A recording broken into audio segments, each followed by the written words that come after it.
Marijan Milić, voditelj i dirigent Čarobne frule. Čarobnu frulu sam osnovao prije 25 godina. U početku su bila samo dječji zbor, ali kasnije kako su djeca rasla, neki su ostajali.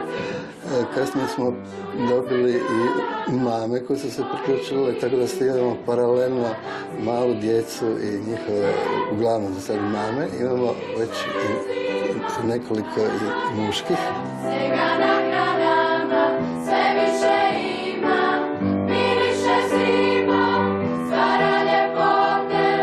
Ja sam Marko Bobrek i volim pjevati u zboru sa svojom obitelji, sa sestrom, sa mamom i sa tatom. I to mi se baš sviđa. Ja sam Lea Macukić, imam 10 godina i pjevam u Čarobnoj fruli sa svojom mamom.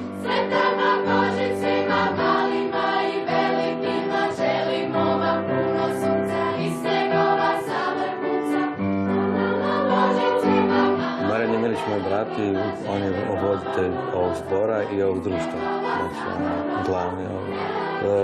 On je jedini voditelj zbora kojeg mogu zamisliti za ovakav jedan zbor kao što je Čarobna frula,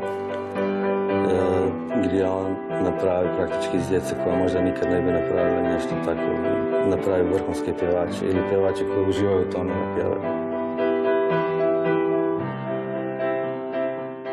Puno vježbamo, a da bi djeca i odrasli bili motivirani za puno vježbanja, mora imati i nekakav lijepi cilj pred sobom, tako da mi svake godine organiziramo jedno putovanje u inozemstvo, idemo na zborska natjecanja i na taj način smo obišli već dobar dio svijeta. Neki snežak ćemo sada.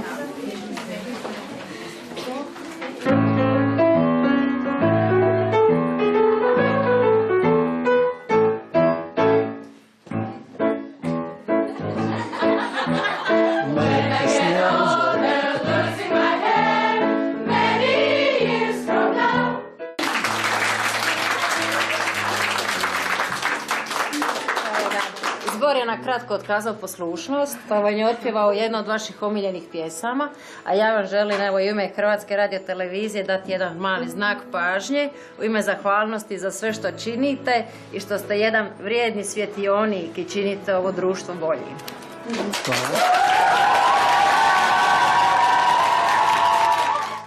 Ja sam u ime udruge umirovljenika ovdje u Studentskom gradu kao predsjednica prepoznala entuzijazam profesorov i odlučila ga prijaviti za volonterskog Oskara. Pljeskom pozovemo Marijana Milića, dobitnika nagrade za životno djelo 2017. godine.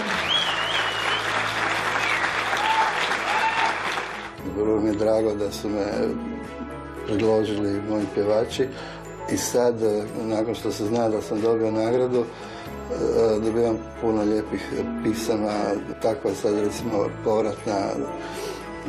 povratne riječi mi možda još više znači nego sama nagrada. Ali uvijek je lijepo dobiti nagradu, to još Oskara.